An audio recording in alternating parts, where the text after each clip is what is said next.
Alhamdulillahi Rabbil Alamin. Wassalatu wassalamu ala ashrafil anbiya wal mursalin. Nahmaduhu wa nasta'inuhu wa nastaghfiruh. Wa na'udhu billahi min shururi anfusina wa min sayyiati a'malina.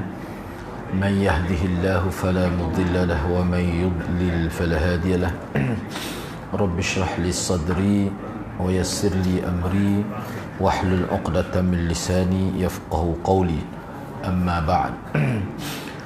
Alhamdulillah, bersyukur kepada Allah Subhanahu Wa Taala kerana dapat bersama pada petang ini.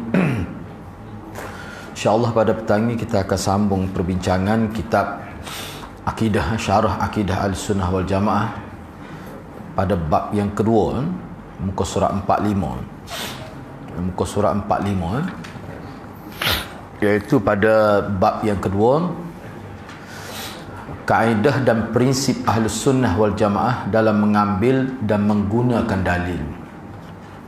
Seperti yang kita sedia maklum bahawa agama Islami adalah agama yang tegak di atas dalil, tegak di atas hujjah, yang mana kita tidak boleh melakukan amalan-amalan agama yang disebut sebagai ibadat khusus itu kecuali bila ada dalil. Sebab itulah para ulama kita, mereka telah membuat kaedah bahawa ibadat ni tidak boleh dilaksanakan kecuali jika ada dalil. Begitu jugalah yang berbentuk fahaman-fahaman yang berkait dengan akidah dan sebagainya, semua kena ada dalil. Kalau tidak ada dalil, tidak boleh. Tetapi kalau dari sudut lain, perkara lain lah, misalnya dari sudut makan minum misalnya, tu ulama kita buat kaedah, kita boleh makan apa saja kecuali ada dalil yang melarang, ada dalil yang menunjukkan dia haram. Jadi kena belajarlah kaedah-kaedah untuk menentukan makanan itu halal dan haram. Sebab Islam dia tidak sebut secara khusus, sebab makanan ni banyak. Dia boleh berubah, dia sentiasa ada masakan-masakan baru, you know. Selagi tak curah perut, lagi tak sakit perut, lagi tidak membahayakan kesihatan manusia, kira-kiranya boleh. Walaupun tidak ada dalam bab fiqh, dalam kitab-kitab fiqh, tapi doktor kata makanan ini bahaya, fiqh pakai ikut kata-kata doktor. Boleh tengok kenyataan Dr. Yusuf Qaradawi misalnya, dalam bab makan minum, kecuali yang telah diharamkan, hak jelas, hak tu lagilah mudah kita faham. Anjing, babi kita kata, dan yang jelas lah, yang disebut atau kena binatang tu kotor sangat, misalnya habitat dia tu, tabiat dia tu kotor, tu tak boleh. Ada lagi lah dia punya kaedah-kaedah yang disebut tu, tapi umumnya asalnya boleh makan kecuali ada dalil yang menunjukkan dia membahayakan kepada kesihatan. Ada setengah tu sebut, dia kata bukan bahaya pada kesihatan, bahaya kepada ni tingkah laku manusia, takut lekat tabiat binatang tu. Ada setengah-setengah tak boleh juga.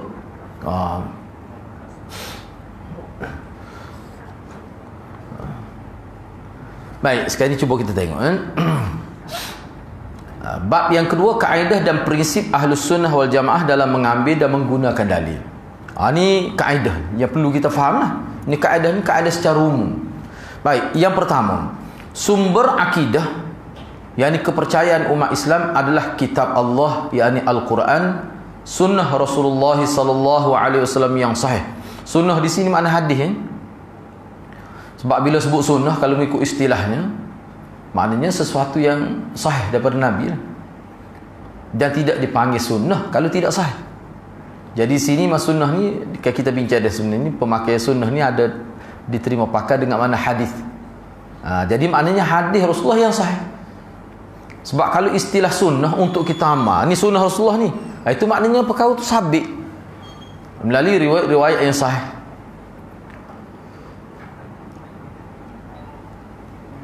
Kemudian ijma' salafus salih, ijma' dan juga qiyas, tu ada disebut juga qiyas dan sebagainya. Dan qiyas ni dia ada disiplin dia. Bila kita nak guna qiyas, dia kena ada disiplin, kena belajarlah kaedah nak qiyas ni. Sebab ada istilah yang disebut sebagai qiyas ma'al farid, itu tidak diterima. Qiyas dua perkara yang tidak sama ilat, itu tidak boleh diterima. Kita nak qiyas antara dua perkara ni, dia kena tahu hak mana hukum asal, hak mana hukum cabang. Kalau ada sifat ilat hukum asal tu ada juga pada hukum yang kita nak kias itu, maka boleh disamakan hukum lah bila sama ilat itu. Tu mudahnya ringkas gitulah. Kemudian nak tahu tu dia kena belajar usul fiqh lah secara khusus ni. Rasanya Ustaz Anis mengajar tu habis likidah sekitar tu nak. Di Masjid Lundai tu. Kata balik pula. Balik pula. Payah amal, awak payah amal. Sepatutnya kita kena ikutilah. Supaya kita boleh faham. Kalau tak ingat semua pun dia tentu banyak ingat. Kalau banyak tak ingat, tidur tahu orang itu. Nak banyak tak ingat. Tu mesti dia banyak ingat. Rugilah kita tak belajar. Sekurang-kurang sekali khotel tak apa dah. Hak asah tu. Jadi bila kita belajar kitab, belajar tafsir, belajar hadis tu, bila sebut istilah tu tidaklah gelak gelemak. Tak nampak apa. Baik, yang kedua, setiap sunnah yang sahih, yakni hadis yang sahih yang berasal daripada Rasulullah wajib diterima. Walaupun hadis tu hadis ahad. Bawah tu dia buat tu hadis ahad ialah hadis yang tidak mencapai darjat mutawatir. Ataupun ada juga dia takrif dia ada berbeza-beza juga. Ada takrif sebut tu mana dia tidak menepati ciri-ciri hadis sahih. Sebab hadis ni ada 3 sahih. Hadis hasan, kemudian hadis dhaif, 3 tu. Mana hadis ahad ni boleh diterima. Walaupun dalam bab akidah pun khilaf lah di kalangan ulama, ada khilaf. Kalau dalam bab fiqh tak ada masalah lah.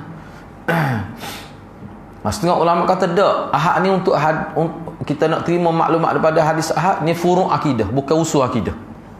Ada yang kata begitu.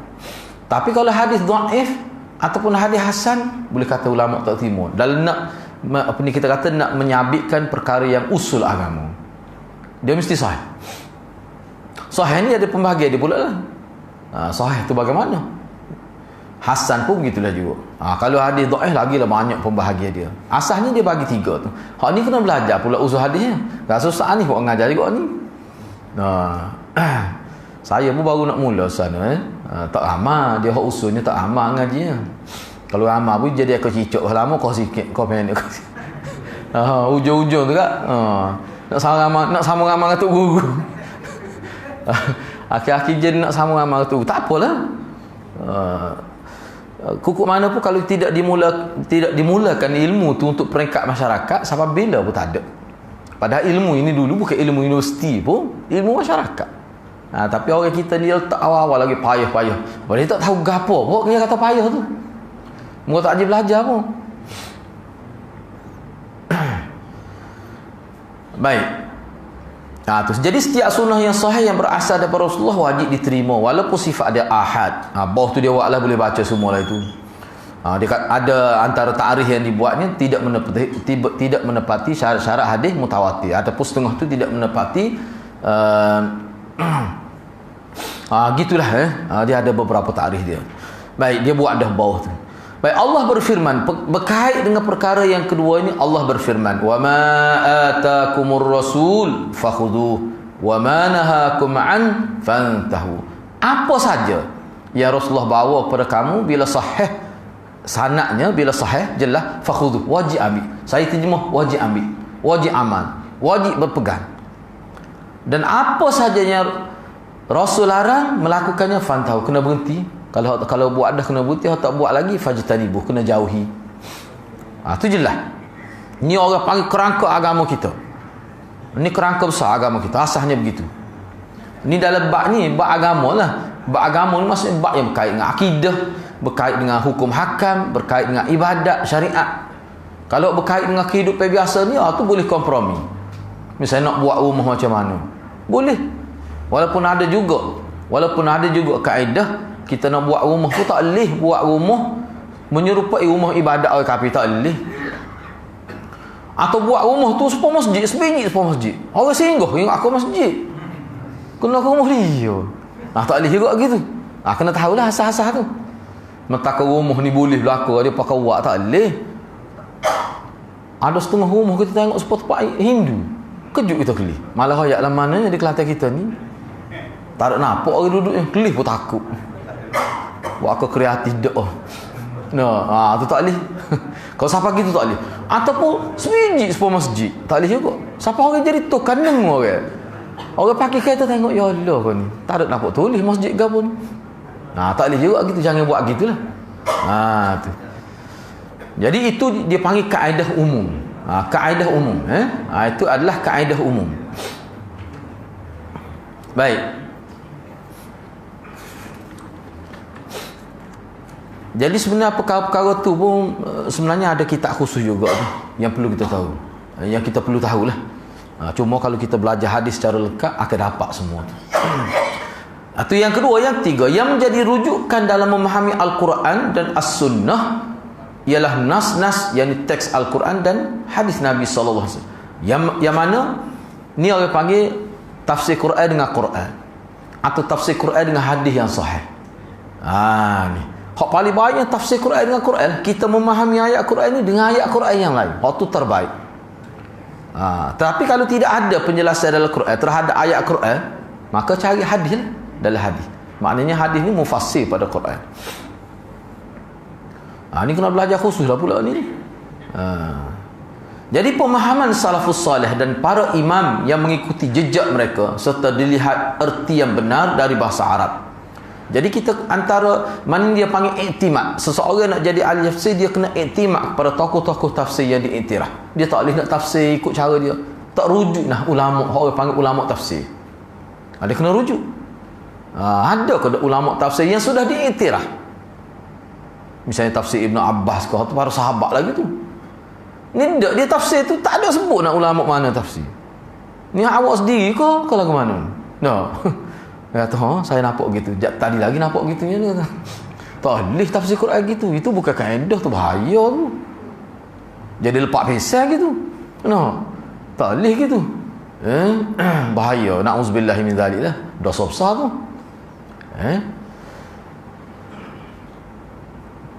Serta dilihat erti yang benar. Maknanya penguasaan bahasa Arab tu sangat penting. Orang nak tafsir Quran. Cuma kita duduk mengajar tafsir ni, kita ikut ulama, ambil ulama tu, insya-Allah tidak tersalah lagi tu.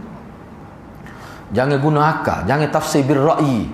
Tafsir gunakan akal semata-mata tu tak boleh.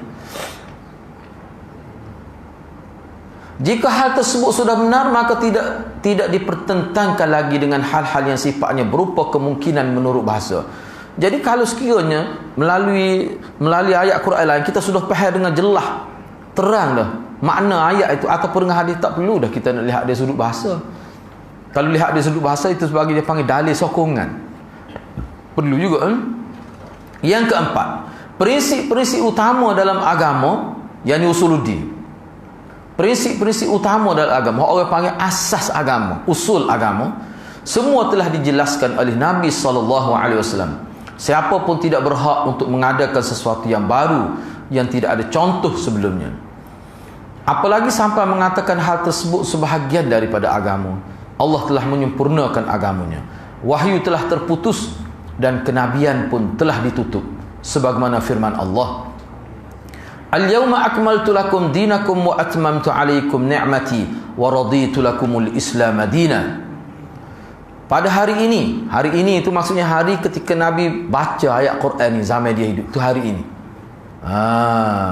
Alif lam tu dia panggil, kalau orang belajar bahasa Arab, al-yauma tu alif lam tu dia panggil alif lam lil ahdi zikri, dia panggil. Kalau orang belajar bahasa alif lam ni menunjukkan hari ni tu hari pada disebut ni, pada Nabi sebut, bukan hari kita ni. Tu dia panggil alif lam lil ahdi zikri, masa Nabi baca ayat ni. Pada hari ini telah aku sempurnakan agamamu untukmu, dan telah aku cukupkan nikmatku bagimu, dan telah aku redai Islam sebagai agamamu. Jadi untuk poin yang keempat ni kena tambah satu lagi poin yang mungkin tertinggal agaknya tu. Dia kata ni, cuba tengok semula prinsip utama agama yang usuluddin semua telah dijelaskan oleh Nabi. Tidak berhak untuk mengadakan sesuatu yang baru yang tidak ada contoh sebelum. Apalagi sampai mengatakan hal tersebut bahagian daripada agama. Allah telah menyempurnakan agamanya. Wahyu telah terputus dan kenabian telah pun ditutup. Sebagaimana firman Allah. Dia kesal lagi kena tambah dalam kitab lain lah. Apa dia? Mana tidak akan ada lagi wahyu baru. Tu jelas kena sebut waktu tu biar nyata. Sebab wahyu ni sama ada melalui mimpi ke. Sebab yang sabit agama ni, yang sabit ibadat, yang sabit hukum usul dalam agama ni adalah melalui wahyu. Hadis tu kan wahyu. Makna tak ada. Jadi makna Nabi terakhir wahyu terputus, mana tak mungkin lagi akan ada wahyu baru. Tak mungkin. Tu kena tambah juga tu. Ada setengah kitab memang dia kata itu maksud terputus wahyu. Tak mungkin ada. Kalau ada seorang tu kata dia ambil maklumat, dia mimpi ke gini-gini, itu bohong. Kalau dalam beragama mimpi itu mimpi belaka. Mimpi ambil ajaran daripada Nabi. Misalnya ada yang bermimpi, dia kata dia mimpi, dia ambil qiraat, satu qiraat hak baru. Sebelum ni ulama tak tahu, ni dia ambil direct dengan Nabi. Bukan dia mimpi, bukan dia pergi jumpa Nabi, Nabi mari tempat dia. Nabi mari. Maknanya lebih hilir daripada Nabi lah.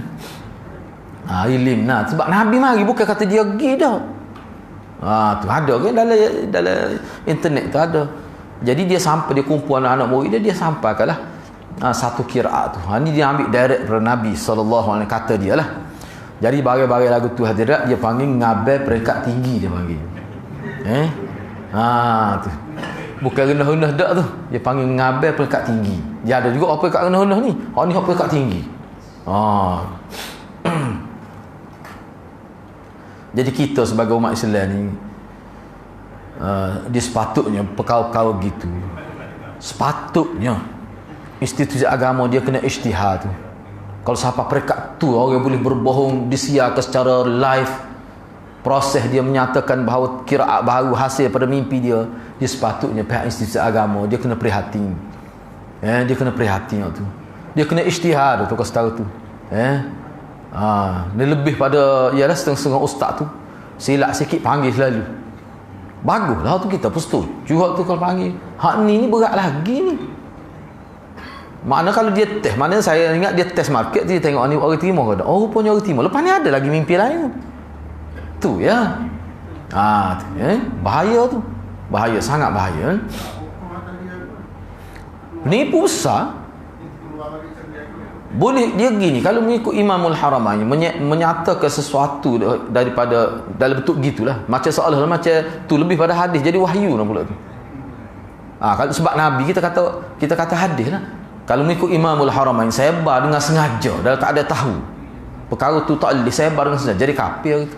Ni mengikut Imamul Haramain, guru Imam Al-Ghazali rahimahullah. Ni dia boleh buat secara terbuka. Jadi hak duk masuk TV tempat kita pun ada juga dalam majlis dia. Dia tepi dia. Tengok dalam YouTube. Sepatut kerajaan ni, bahagi agama ni, dia kena bertindak. Ijtihad lah. Orang-orang lagu ni tak boleh masuk dalam negara kita. Sepatutnya. Tapi tak tahu, saya pun pelik juga. Memang pelik lah. Banyak kau pelik zaman ni. Terang kita semua dah tu penipu tu. Baiklah, kita katakanlah ada orang kata dia jumpa semua ustaz. Iya, jumpa dengan siapa? Jumpa dengan Nabi? Tak mungkin. Tak mungkin Nabi akan bui sesuatu yang dulu dia tak. Kalau gitu Nabi ni tidak tabligh. Tak mungkin. Sebab macam mana Nabi kata al-yauma akmaltu lakum? Hak kita duk baca ni ada lagi tinggal so. Macam mana lagu tu? Tahu tak kita bila kata Nabi sebut lon ni bui ke dia qiraat pula tu, maknanya Nabi tinggal hak tu dia bukan lawan ayat ni saja tu, dia lawan sifat maksum Nabi. Sebab maksum Nabi ni hak paling besar, objektif dia adalah untuk meyakinkan kita bahawa Nabi tak mungkin tersalah, tak mungkin tertinggal dalam penyampaian agama, kerana maksum tu objektif paling besar maksumnya. Tu bahaya tidak. Mana dengar kita terima tu kita merobohkan banyak perkara. Maknanya wahyu masih turun lagi. Kan mimpi salah satu juz'un minal wahyi. Agak tu dia bukan mimpi, dia kata dalam video tu yaqazah. Nabi mari. Tu. Kalau zaman kerajaan Islam ni masuk Jeddah dia ni. Tangkap dah tak boleh biar bebas gitu, bahaya. Tapi tempat kita ni tak apa tu, sebab serbai tu besar selajut dia tengok joboh dia pula. Lepas tu Maulana kata sebab janggut dia pun sampai celah keking. Orang kita tak boleh gimna tu. Saya sebut tu bukan apa hadirat. Kita bukan benci, tapi kita cara dia bawa agama jadi rosak, tak serupa dengan asal. Tu pemusnah agama tu. Hak ni lah sepatut kalau kita nak kata penunggang agama ni. Saya dengar pun terkejut. Saya dengar tengok dia gitu video. Saya pun tak ingat ayat tu lagu, ayat mana, tapi ada boleh tengok dari YouTube secara terbuka. Lepas tu buat majlis di Indonesia pula, majlis selepas tu pakak pergi ramah pergi nak terima kira baru. Mana guru kita terima direct dengan Nabi, mari secara yaqazah, Nabi mari, bukan dia pergi. Tu tak okey lah kita kata jadi pemantau ni dah agama tak kita tahu tu. Tak tahulah kalau dia tak tahu, maknanya kalau dia tak tahu. Jadi kalau buat hak kita ni tahu sangat. Jadi gitulah hadirat. Tanggungjawab depan Tuhan tu. Sebab kita pegang bidang tu, kita ambil tugas tu. Tuhan tak lepas saja gitu. Rosak masyarakat kita. Baik, tu. Man ahdasa fi amrina hadza ma laysa minhu fahuwa raddun. Sesiapa yang mengada-ngadakan dalam urusan agama, urusan agama kami, yang mana dia ni bukan daripada urusan agama, bukan daripada poin agama, maka amalan itu tertolak. Bukan kita tolak, dia tertolak dengan sendiri. Bukan kita tolak, tertolak dengan sendiri. Tak payah kita tolak, dia tertolak dengan sendiri. Maknanya kalau bangkit di akhirat tak ada poin tu. Poin lah kita panggil pahala tu. Hak adanya poin dosa tu ada. Poin pahala tak ada. Na'udzubillahi min dzalik. Tu bahaya tu. Banyak lagi kita nak bincang ayat al-yawma akmaltu lakum tu sebenarnya kalau nak kira. Saya sebut dua tadi. Hak yang ketiga kena tu, mana dia telah menuduh yattahim bisidqi rasul wa tablighi rasul. Sebenarnya dia telah menuduh Nabi dari aspek benarnya Nabi, dari aspek menyampainya Nabi. Soalnya dia macam ragu tu. Bahaya tu.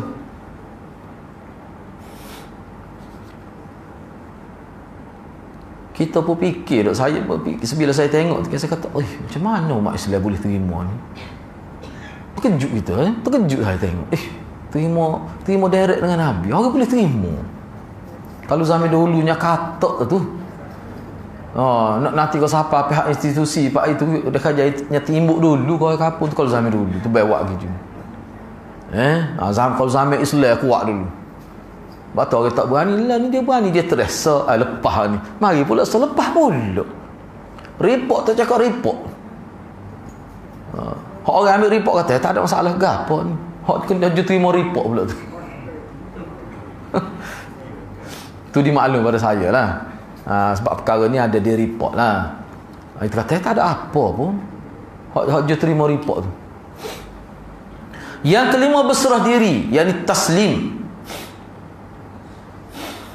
Patuh dan taat hanya kepada Allah dan Rasulnya secara lahir dan secara batin. Kita terima hati dan juga anggota zahir. Tidak menampakkan bangkang, tidak menampakkan mukhalif itu. Kita terima dengan seadanya. Kita faham ataupun tidak faham. Ajaran agama ni bila sabit ada nas, dikemukakan nas, kita kena terima. Ni penting sangat. Sebab apa? Ni saya ada satu kisah saya nak sebut ni betul-betul dengan ni. Seorang ustazah tu, dia sebut satu maklumat lah.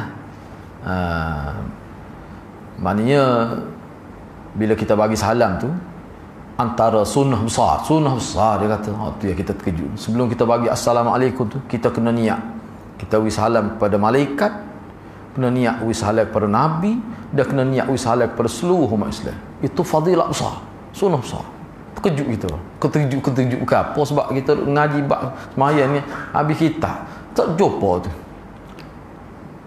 Jadi ada seorang ustaz, seorang muslimat lah, dia hantar kepada saya, betul kau ni kata wallahualam lah. Ni anak tak pernah jumpa tu. Ginilah kata, takut dia jumpa, minta tolong ustaz tu ayat dalam kitab mana, hadis mana yang sebut gitu. Jadi betul lah. Jadi muslimat ni telefon dia tanya, dia kata ada lah kitab. Iyalah kitab mana? Ada, dia kena, kita ni kena banyak baca sikit, dia kata. Dia kata kita.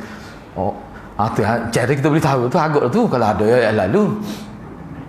Boleh tahu lalu kat rumah yang ada gitu. Dah 3 hari. 3 hari setiap hari. Beberapa muslimat tanya, akhir sekali jawab macam mana? dia pun dia ambil gambar kitab tu 3 muka surat atas saya kita baca tak ada langsung tu daripada Nabi, cuma penulis tu kata kita gapo pula penulis tu kata gini, kata ni bukan hadis ni, kita nak hadis. Dia kata ulama sebut hadis ulama tu biarlah kita nak hadis, sebab kita nak kata fadilat ni, sebab dia kata sunnah besar gak sebelum semaya tu kena buat gitu. Semaya ni Nabi semaya 5 kali sehari, tak capuk sunat lagi. Kalau benar ni betul ada sungguh sebesar tu sunnah digambarkan, tak mungkin sahabat tak tahu, tak mungkin tidak dimasukkan dalam kitab sifat-sifat salat Nabi. Tiba-tiba tak ada. Kita duk ngaji lama ni, kita duk baca kitab-kitab orang Malaysia tulis pun tak ada tu. Benda-benda gitu. Masuk minggu kedua, berkali dia ingat orang tak ingat dia betul balik. Dia kata hak tu berkali tu kitab tu salah sebut. Tidak, dia salah. Tu kitab tu salah sebut. Kita pun tulis sedikit Nawawi ke muslimat ni, rakyat pada ustazah, semua maklumat yang ada dalam kitab perlu disemak dulu. Kita biar boleh beza hak mana hadis kata-kata ulama. Dia kata-kata ulama ni dia terbatas, hak dia ada hak dia. Mana ustazah dia kena tahu ni hadis ke ni kata-kata ulama. Kalau kata-kata ulama pun dia ada hak dia. Dia tak boleh sentuh bidah Nabi. Dia tak boleh sentuh bidah kuasa Nabi. Bidah kuasa Nabi menentukan hukum. Sama ada hukum haram, wajib, 5 perkara tu hak Nabi. Ni kita nak kata fadilat satu amal lain, tak ada hak orang lain. Tu bidah kuasa Nabi. Sebab dia dijamin oleh Allah.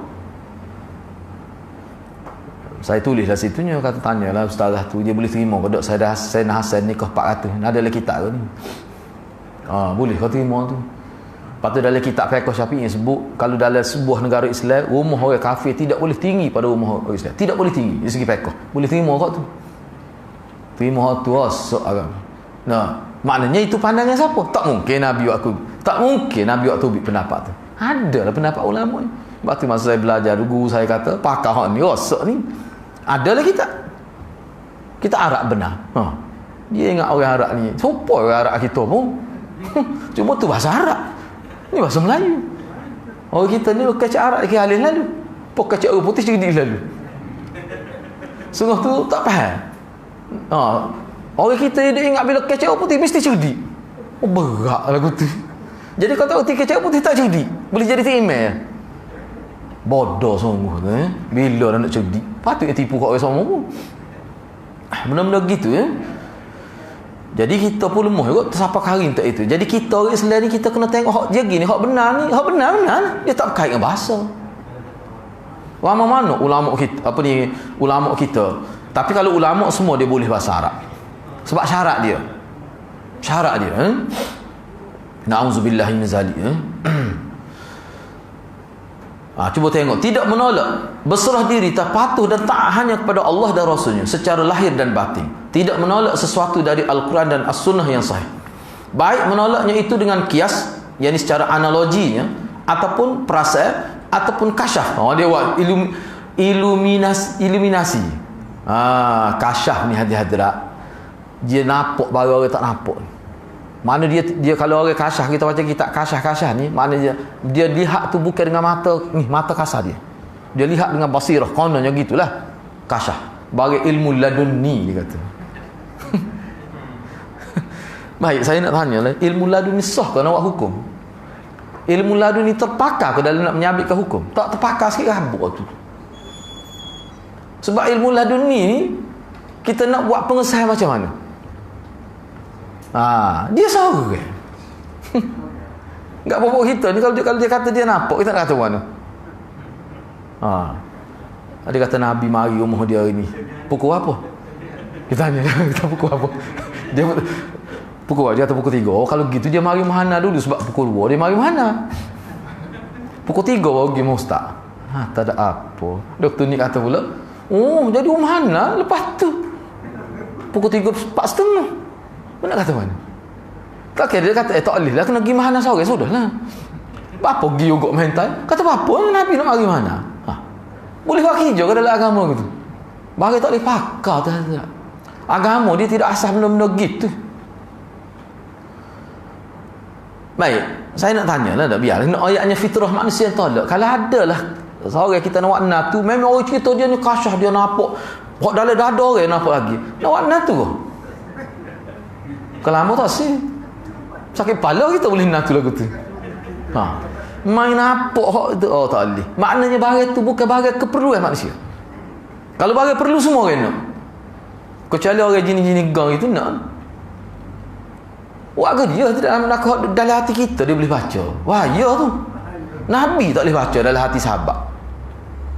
Ni kita nak cek benda-benda kaut gitu ya. Pada dah tidak nak tolak. Ni kalau kita nak ingat ayat Quran secara ilmu, secara sistematik, secara ilmiah. Oh tu bukan semua orang. Orang kampung hak ni pada. Orang kampung saya sebut ni saya mudah lah ni. Benda-benda lagu ni kita orang ngaji ni boleh tolak dah ajaran salah tu. Mana ya kita nak masuk majlis dia taklih tu? Orang-orang tertentu saja kena bai'ah.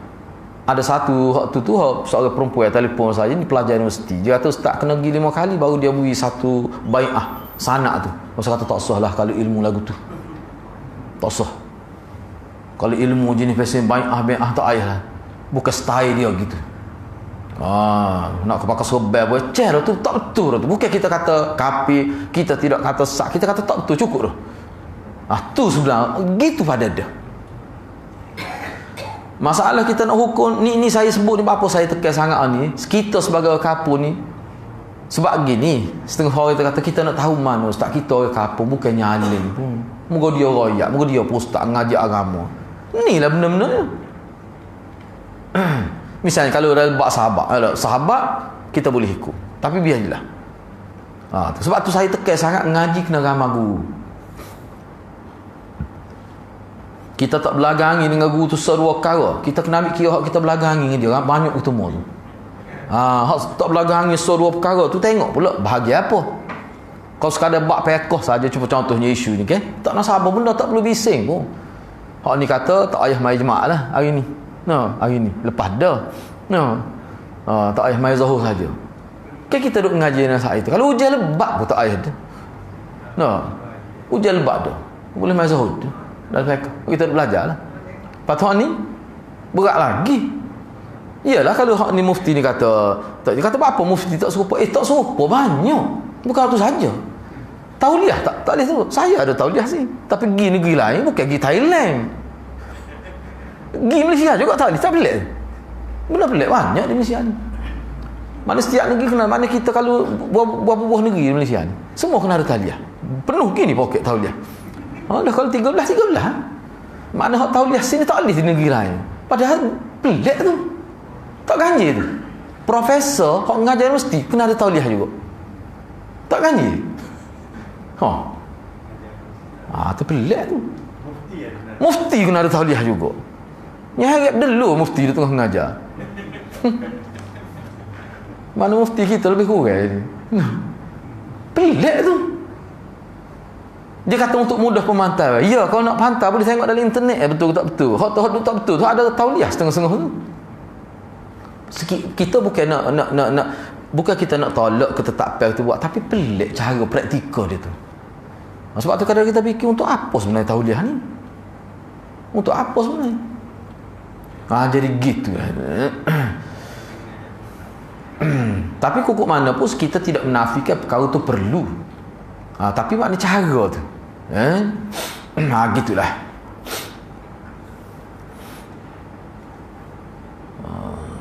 Sebab banyak sangat berlaku saya gini saya sebut tu sebab ni secara live kita nak iyalah kita bertanggungjawab atas apa yang kita cakap ni. Sebab kita tengok benda yang terang sangat. Terang sangat. Dia dalam kaedah agama kita dalam hadis orang buat dosa secara terang-terangan ni dia tak sama dengan buat dosa secara sembunyi-sembunyi. Malam ni pun kita bincang dia terlipu malam ni. Imam Syafi'i sendiri secara tasrih bil jazmi. Imam Syafi'i sebut dengan terang, dengan tegah bahawa seseorang bila dia buat dosa tak kira dosa apa pun. Kalau tidak melibatkan inilah, tidak melibatkan pembunuhan agama, tidak melibatkan hak orang lain. Lebih afdal dia sembunyikan, jangan royak kau. Dia bertaubat senyap-senyap. Hatta kalau dia berzina pun. Cuma kalau dia pergi serah diri dalam keadaan itu hal lain. Cuma kalau dia tak serah pun tak apa. Siapa ada kata begitu? Sebab apa tu? Ada kita bincang di Masjid Telipuk tu, no? Sebab apa tu? Kalau kata dia, sebab kalau siapa ke itu dia akan kena hukum had. Jadi Ibnul Arabi ada alih la tu. Ibnul Arabi kata hak ni sebab bila dia melakukan perkara dosa besar tu bukan secara terang-terangan. Kalau secara terang-terangan tak boleh, kita kena sebut dia sesat. Kalau dia istighfar secara terang-terangan, ni terang buat secara live, tak terang mana. Tu ya. Baik.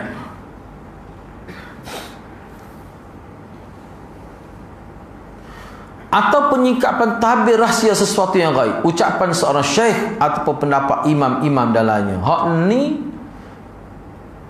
tak boleh pakai. Mana kena berserah pada Allah, patuh dan tahannya kepada Allah secara tidak menolak sesuatu daripada Quran dan sunnah yang sah. Baik menolaknya. Jadi kadang-kadang seorang itu dia tolak apa ada dalam Quran. Contohnya begini, saya nak ambil ini satu contoh. Ni terang-terang ni ayat bahaya. Dia tak sebut sini. Misalnya ada yang membuat kenyataan secara terbuka semasa dia mengajar, disiar secara live, kemudian kita boleh tengok dalam internet. Dia kata bila lelah dia dengan kumpulan dia banyak buat keluar hadis-hadis, bila dikritik hadis tu tidak sahih, nak bukti dalam kitab tak boleh, mana nak rujuk pun tak boleh. Tu boleh tengok dia jawab macam mana.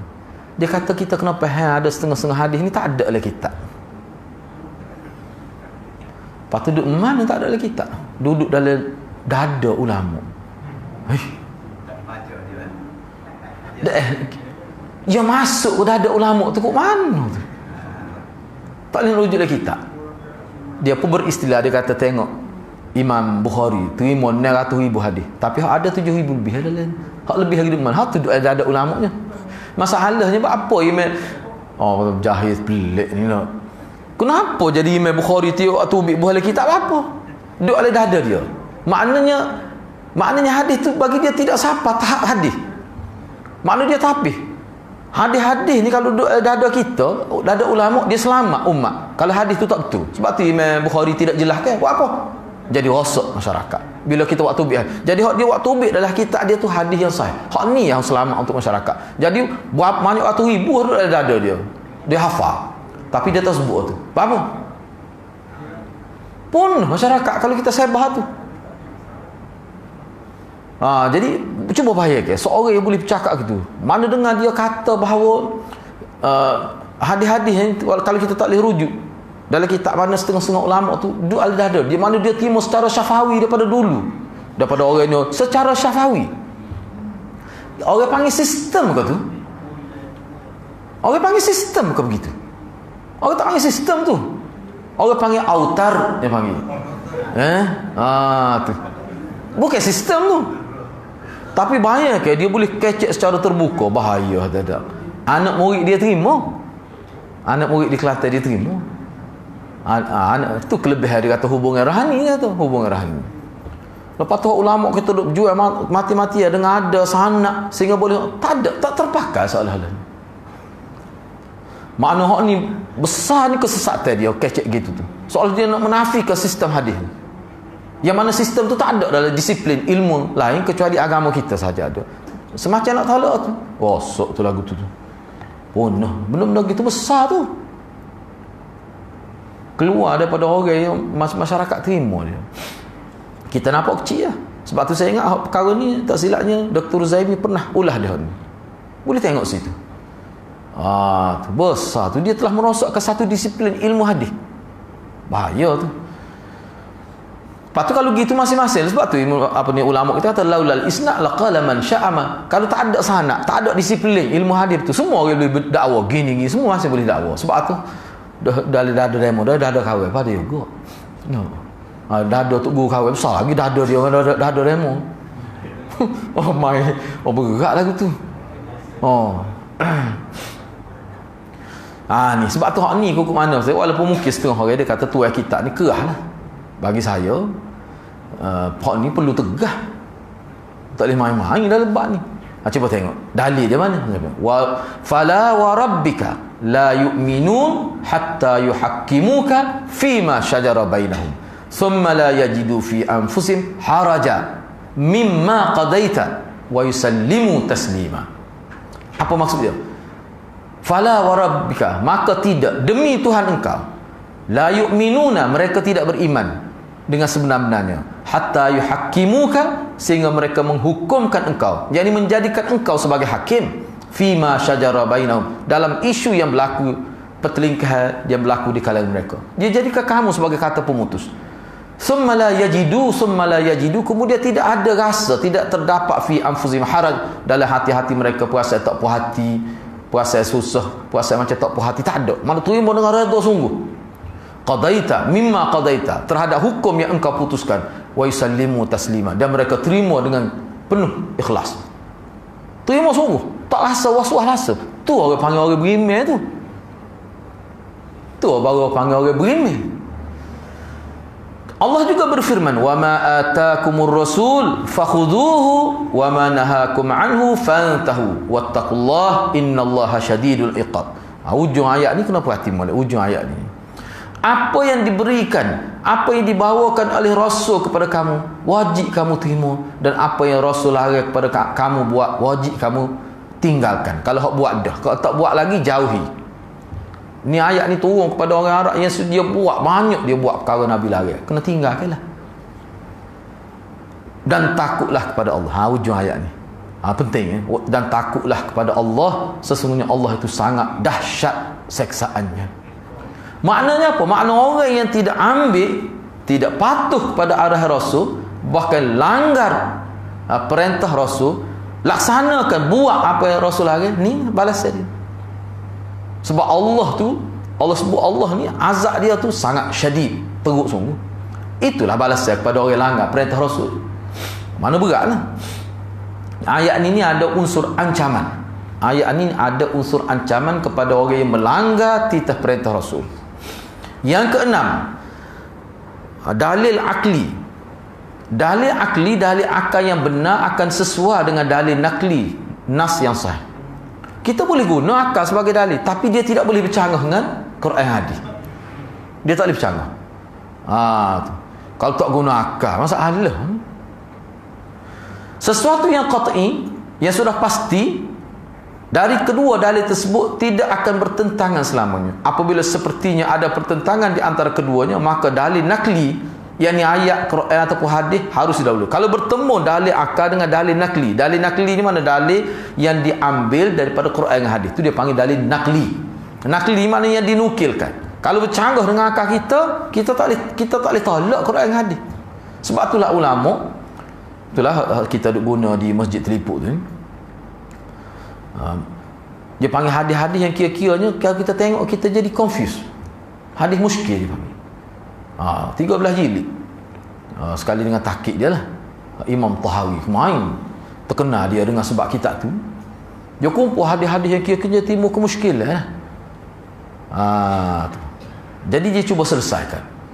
Jadi berat tu kerja dia, sebab apabila dia satu hadis tu, dia kena mari banyak hadis lain. Kadang-kadang 10, 12 hadis lain. Nak boleh faham hadis tu. Nak ayatnya bahawa hadis ni bila dia sahih, dia tidak bercanggah. Dia mesti ada kaedah dia. Mesti ada dalil daripada hadis lain ataupun Quran. Itu. Sebab kalau hadis tu sahih, dia kita kena terima. Kalau nampak bercanggah, dia ada penyelesaian dia. Baik.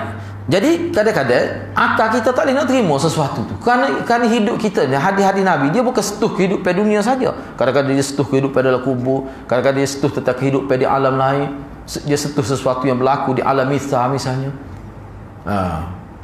Banyak yang Nabi sebut tu perkara yang berlaku di alam mithal. Alam mithal ni seperti alam mimpi lah. Malaikat maut nyata apa ke Nabi Musa tu. Misalnya hadis tu sahih. Ramai mana orang tolak hadis tu. Pak Mu'tazilah tolak berkebut hadis tu.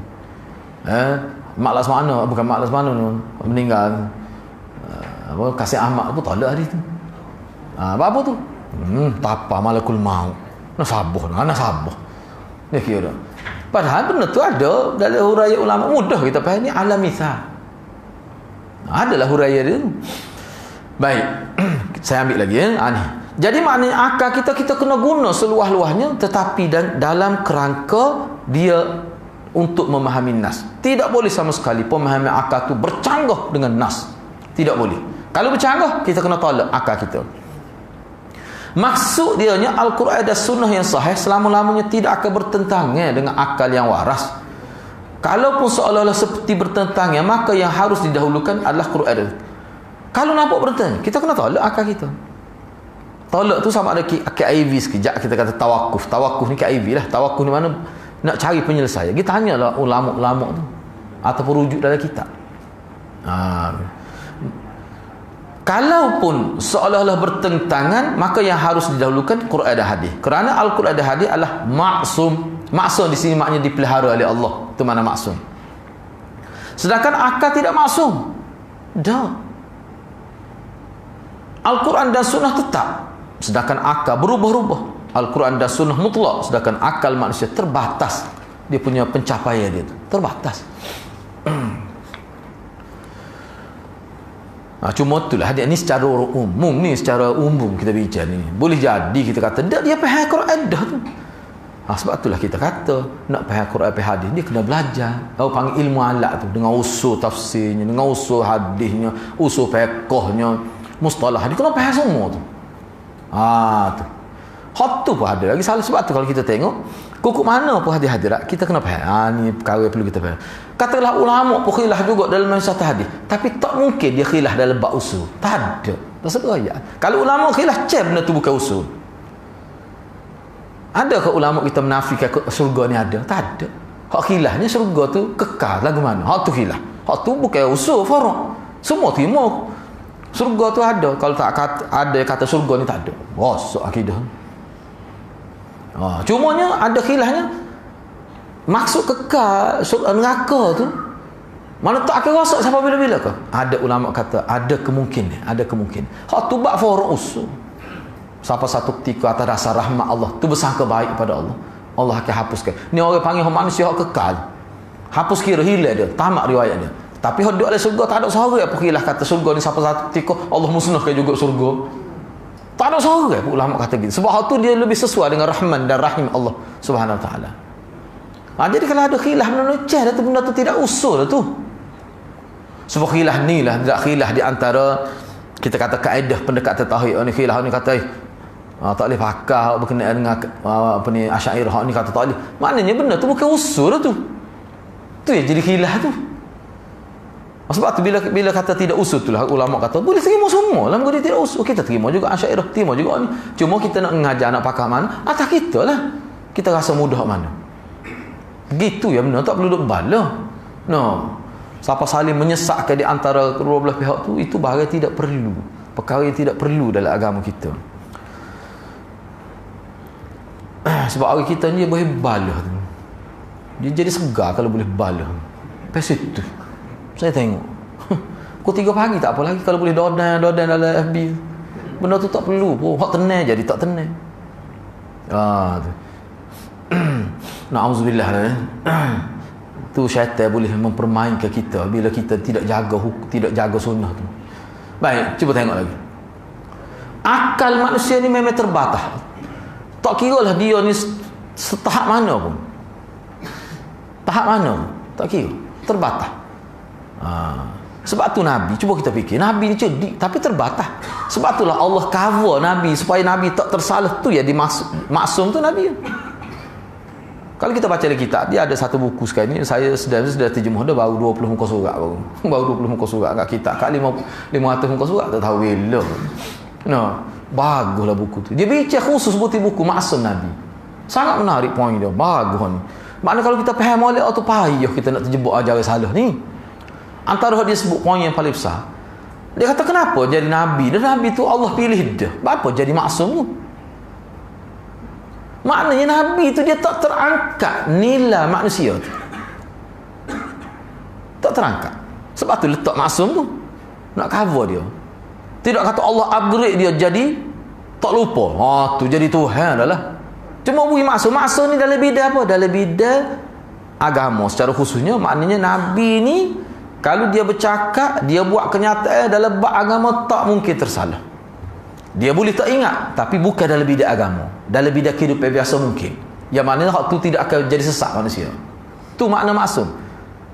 Dia tidak jadi Tuhan. Makna Allah tidak angkat Nabi jadi Tuhan. Makna dia kekal dengan keadaan dia panggil basyariah dia tu. Ciri-ciri manusia tu kekal. Cuma Allah Nak jaga supaya dia tidak tersalah, Allah jaga dia, Allah pelihara dia. Tu orang panggil maksum. Pelihara tu daripada apa? Tak ada seorang ulama kata pelihara daripada lupa. Tak ada. Pelihara daripada tersalah dalam menyampaikan agama. Tu maknanya. Sebab tu Nabi boleh tersilap, kesalahan-kesalahan kecil. Sahabat boleh terasa hati, ada. Sahabat Nabi teringat, ada. Tapi bukan dalam bidang agama, bukan dalam syariat. Tu makna maksum. Sebab tu Nabi kata innama ana basyarum mithlukum. Innama ana basyarum mithlukum. Aku ni walaupun Nabi Rasul tak naik jadi Tuhan.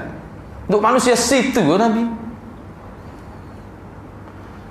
Sebab tu bila Tok Guru Besar kata Nabi Muhammad, supaya Muhammad kapal kita, nah, orang marah dia. Padahal betul lah tu. Tapi apa yang jadi lebih dia tu? Kisah Nabi. Kisah dia Nabi.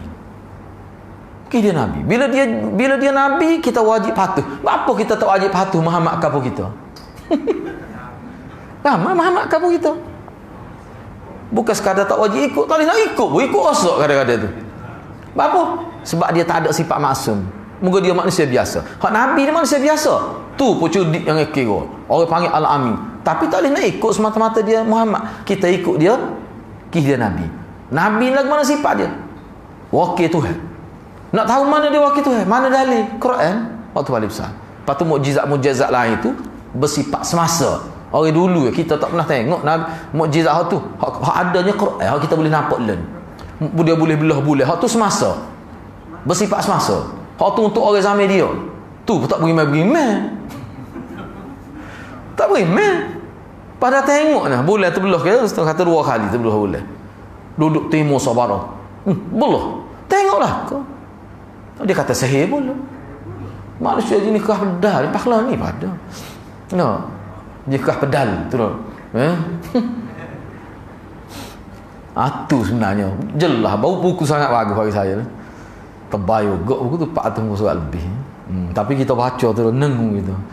Kalau kita pun tak fikir banyak, ilmu kita terbatas sungguh. Bila kita tengok dia hura tu, buat kajian khusus lah tu. Tu kan. Saya kata kalau faham lagu ni payah nak kena ajaran salah. Dalam tu dia sebutnya apa maksud Nabi akhir zaman. Maknanya tak mungkin lagi sampai wahyu daripada Allah kepada manusia lain. Tak ada. Terputus. Tu maksud dia. Tu paling besar. Gitulah. Jadi buku tu pun molek tapi terjemah tu tak ada. Tu buat macam hati-hati itu kau ada. Kalau ada molek benar tu. Dia bincang sampai 56 muka surat. Kita nak kata Nabi ada tak masuk ke? Dia salah makan gigi tempat pokok. Wala ta'kula hadhihi syajarah. Makan buah tu lah dia menjebak. Lepas kita nak kata dia tidak masuk. Dia bincang tu. Dia bincang. Setiap Nabi ada Nabi buat salah kan. Moga ada ke Nabi buat salah sebab tu malu nak pergi minta dengan Tuhan. Kan cepat di mahkamah kan kita bacalah hadis tu dah.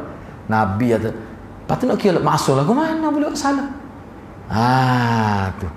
Siapa popok Yahudi benci ke Nabi ada, kutuk Nabi ada.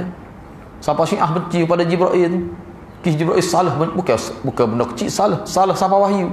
Patut kepada Sayyidina Ali. Silap poskop macam mana pergi siapa kepada Nabi di Gua Hira. Tu. Dia kutuk Jibril, dia benci pada Jibril. Tak ada pasal-pasal. Jadi dalam kitab tu bagus, memang bagus. Bila kalau kita baca semua kita akan nampak. Rupanya maksum Nabi ni orang terpilih di kalangan manusia. Daripada orang terpilih itulah Allah jaga. Allah beri sifat maksum. Sebab tu maksum ni khusus untuk dia saja. Mana kalau keluar daripada dia wajib patuh. Tanpa muqayyad, secara mutlak wajib patuh. Faham? Kau tak faham pun. Orang lain boleh kita buat gitu. Tak boleh. Kalau buat juga dia panggil ta'assub. Ta'assub ni haram. Tak boleh. Tapi ta'assub ni wajib pada Nabi. Wajib ta'assub. Kadang-kadang setengah hari dia tak sedar dia bercakap. Buat apa-apa semua nak dalil daripada hadis belakang. Berat lagi tu. Ada yang kata gitu. Apa orang panggil apa? Kesal tu implikasi dia apa? Dalil-dalil ke apa ni daripada siapa? Daripada Nabi. Bila kita kata gitu seolah-olah kita macam kita tak terima semua dalil daripada Nabi. Bahaya tu gitu tu. Sebab tu ulama dia bahagi. Dia panggil penolak ke hadis secara langsung dengan penolak ke hadis secara tidak langsung. Penolak ke hadis secara langsung dengan penolak ke secara langsung sama saja. Semua berdosa berlaku tu. Tu. Baik. Cuba nombor 7 orang ada. Tok kita duk bincang berkebukan tu nombor 7 dia tu. Rasulullah adalah maksum, dipelihara oleh Allah dari kesalahan. Ni basic sangat. Ni terlalu basic ni. Kalau dalam kitab tu dikata hak basicnya Nabi maksum ni apa maksud? Nabi Allah jaga tidak buat dosa kecil, dosa besar. Tu basic sangat tu. Kalau sekadar tu pemahaman kita, dia tak boleh nak tolak ajaran salah. Tak cukup tu. Memang orang kita faham gitu pun. Nabi tak buat salah, enggak tak buat salah pula. Padahal ni ulama khilaf ke main. Nabi ni tidak melakukan kesalahan ni selepas dia jadi Nabi ke sebelum? Khilaf pula tu. Khilaf pula tu. Lepas tu Nabi ni kalau katakanlah kita terima Nabi ni tidak maksum sebelum jadi Nabi, dia buat dosa. Dosanya bagaimana? Bicara pula. Tu. Katakanlah, tengok dia bagus tu. Dia katakanlah, ni tidak berlaku. Katakanlah Nabi ni minum arak. Na'udzubillah, yang silap faham ni. Andai bahaya lah ni. Katakanlah. Bagi ni tak sekira kita lah, tak mungkin lagi. Kalau lah, apakah dia anggap terkutuk Nabi? Katakanlah Nabi minum arak. Nabi tak ada minum arak. Contoh. Ayatnya orang panggil perangai buruk, takrif perangai buruk. Dia tak serupa takrif perangai buruk kita dengan takrif perangai buruk zaman jahiliah, dia tak sama. Misalnya minum arak tu dia anggap orang perangai baik. Hak tak minum arak tu orang terkejut. Bapanya tak minum arak. Memang gitu pun. Cuba baca kita. Sebab sahabat Nabi ni boleh kata hampir semua minum arak, kecuali beberapa orang. Sayyidina Bakar, Sayyidina Ali. Dan adalah beberapa orang. Maknanya pada waktu tu orang minum arak ni langsung tidak dianggap sebagai perkara yang pelik. Bahkan hak pelik ni hak tak minum tu. Sebab tu ulama kata kalau Nabi minum arak tidak dianggap sebagai mencemarkan maruah dia. Sebab pada zaman tu anggap orang pada zaman tu minum arak ni perkara biasa seperti kita minum air sejuk. Sebab tu saya kadang-kadang saya buat contoh mudah, minum arak pada zaman tu supaya orang bawa telefon. Tak ada orang tak bawa telefon lah ni. Kan ada tak pakai telefon. Budak sekolah di hadrat je satu. Telefon mahal pada kita.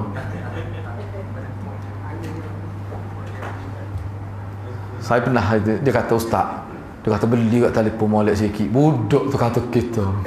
Kata awak ni kita ni ayah kita beli 900 lebih tu. Kita pun saja main dia 900. Hak ustaz ni 1800. Tak ayat berapa butir ayat 1800. Ayat ni budak lah ni. Gitu minum arak tu. Sebab tu ulama kata kalau dia minum arak pun tidak lagi mencemarkan maruah dia. Sebab tapi Nabi tak minum arak. Tentu dah tu. Kira-kiranya kalau dalam zaman orang Arab ni orang panggil dosa bagi orang Arab jahiliah ni apa dia? Menipu. Hak tu memang semua terima. Zaman Arab jahiliah pun menipu dibenci. Hak tu mesti Nabi tak akan buat. Kalau pun kata Nabi tidak maksum, Nabi tak akan buat tu. Hak tu ulama bincang panjang.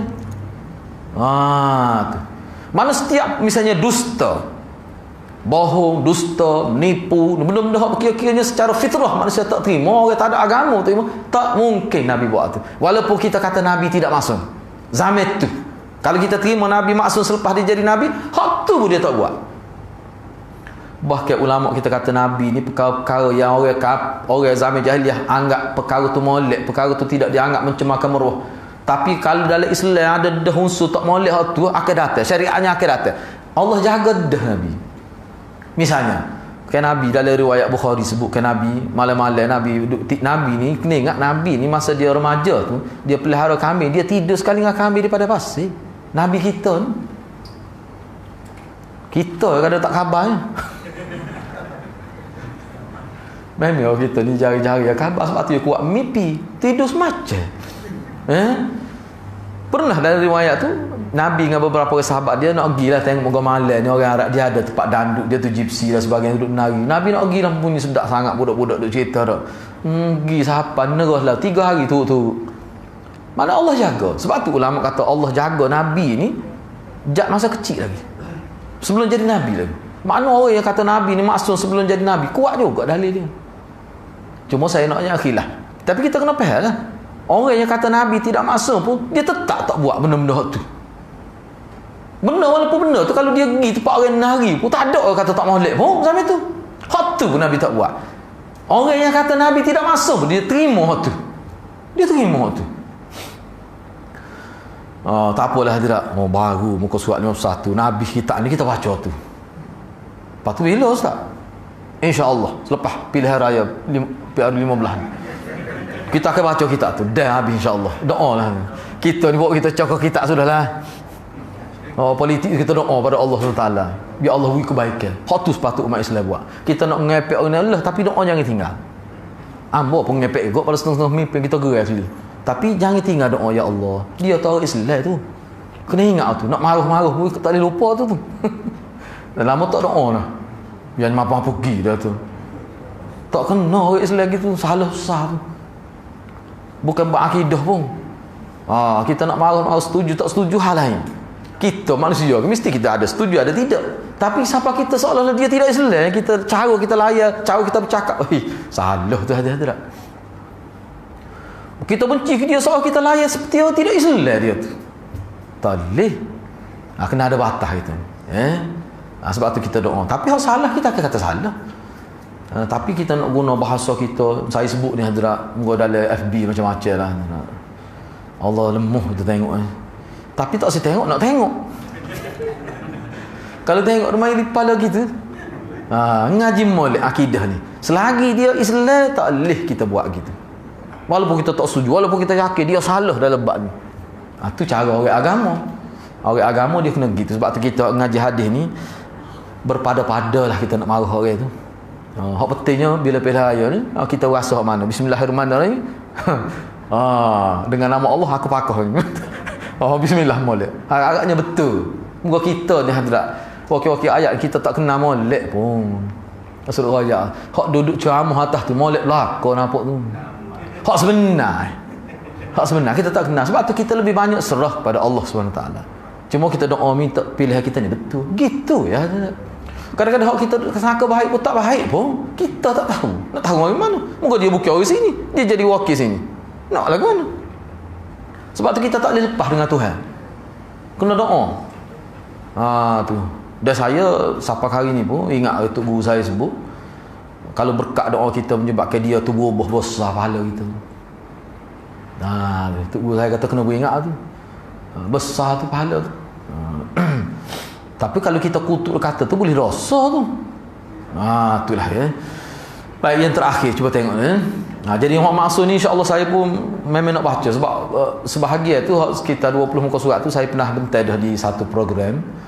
Jadi orang kita ni nipis sangat bab pemahaman terhadap maksum tu. Insya-Allah lah kita pun habis ni dulu. Bila tak tahu. Baik. Tak apalah, secara basicnya yang ketujuh tu Rasulullah adalah maksum, dipelihara Allah dari kesalahan, dan para sahabat radhiyallahu anhum ajmain. Secara keseluruhannya Rasulullah dan para sahabat mereka dijauhkan Allah dari sepakat di atas kesesatan. Ni kena faham tu. Sebagaimana sabda Nabi, innallaha ta'ala qad ajara ummati min an tajtami'a ala dhalalah. Nabi kata, ni hadis ni cuba tengok, hadis Hasan riwayat Ibnu Abi Asim dalam kitab Sunnah dari sahabat Ka'ab bin Asim Al-Ash'ari. Lihat silsilatul hadis as-sahihah. Ni Syekh Nasiruddin Al-Albani. Baik, cuba tengok. Ini penting ni kita faham. Sesungguhnya Allah Ta'ala, kata Nabi, Allah Ta'ala jaga umat aku. Dia tidak sepakat atas sesak. Ada umat Nabi sesak tapi tidak sepakat. Tidak jadi bila umat sesak semua supaya agama lain. Kalau Kristian ni sesak semua. Umat Nabi tak akan berlaku gitu. Lepas tu kita nak faham mana ada ni. Kerana itulah jadi balah, jadi bertemu tu sebab ada tak sesak. Kalau sesak semua tak balah. Faham? Dia ada sebahagian sesak jadi balah tu. Hak tak sesak kata sesak ni. Hak tu kawan dok. Hak tu jadi balah. Lepas tu bila bersesat tu? Bila kiamat. Hak tu mudah. Kan kita baca, kita akan jumpa akan datang dalam kita ni. Dia tauhid dengan syirik, dia bertemu sama sampai kiamat. Sunnah dengan bid'ah, dia bertemu sama sampai kiamat. Tuhan nak beri pahala kita. Cuma kitanya kena doa jangan jadi duduk alik salah tu. Kena doa gitu. Sebab dia ada semua tu. Kadang-kadang tepi rumah kita yang sesat tu, bukan jauh pun. Jiran rumah saya tu 6 tahun tak pergi sembahyang Jumaat. Bukan kih virus ni. Sebelum ada virus tu lagi. 6 tahun tak pergi. Kita pun pelik. Apa tak pergi? Takdir Allah SWT terjawab. Kononnya kita pergi menyamar dalam majlis Syiah, ada dia sekeluarga. Kita pun sakit kepala ngak-ngak klik tu, buat siasat rupanya satu keluarga, bukan keluarga dia asal Sia semua Syiah. Dia pun bila dia tahu bahawa saya tahu dia Syiah, dia pindah rumah. Masalahnya pindah tak jauh, duduk kuih tu dulu. Nak ayat hadis. Kadang-kadang hak sesak tu duduk tepi rumah kita, bersyukur tu kat kita. Apa dia tidak kena kita sesak tu. Almarhum Ustaz Al-Khari, sepupu dia sesak. Dia tak tahu mana juga ayat. Lu dah ada jerit dia. Bagus Ustaz Al ni. Dia pergi jumpa lalu masa tu dia duduk Mekah. Pergi tanya, kita tak tahu dia pergi Mekah, pergi rumah dia. Kata Ustaz Allah pergi Mekah, tak apalah, kita pun cerita pada keluarga dia. Klik tu keluarga dia cerita, dia mari lalu rumah itu. Macam mana tak boleh tahu kita ayat? Jerit dia. Sebab Ustaz Allah ni jelas petanya Syiah ni. Oh, dia pergi jumpa, dia pergi kaunseling talih dah bagai lama tu. Anak sulung dekat 20 Roma. Tok laki dia Syiah. Bila berkahwin dengan isteri dengan sepupu Ustaz Allah ni Atina. Jadi Syiah. Tak boleh buat apa. Tu kita kata tu sepupu bukan anak. Kalau anak lagi lah.